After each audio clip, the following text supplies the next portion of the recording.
घागरामुंडा गाँव में सीसीटीवी रे बाघ ठाब ढेकानाल बनखंड महावीरड़ रेंज अंचल गत 26 रु बाघ ठाब नहीं अंचल में आतंक खेली बाघ आक्रमण में जड़े वृद्ध आहत होगा 3 दिन पर बाघ आक्रमण में 2टी गाई आहत होता जंगल में बाघ थिबा नहीं अंचल बसे आतंकित थिबा बेले एबे बाघ गाँ मुहां होइथिबारु गाँ लोक माने भयभीत अछंती। गतकाली विलंबित राति घागरामुंडा गाँव में जड़े व्यक्ति सीसीटीवी कैमेरा रे बाघ जाउथिबा फुटेज जଣାपड़ी। आदिवासी अधुषित कंकड़ाहाड़ ब्लॉक जनसाधारण जीवन जीविका जंगल उपर निर्भरशील थिबा बेले जंगल में बाघ थिबारु चिंतार थिबा बेले लोक माने जंगल भितरकू जाउ नथिबा बेले एबे बाघ गाँ मुहां हेउथिबारु लोकंक भय द्विगुणित हो जाइछि।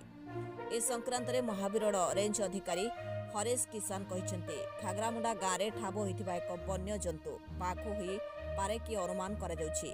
घटनास्थल को जाई सीसीटीवी फुटेज जांच कला परे सत्यता जଣା पड़िबो।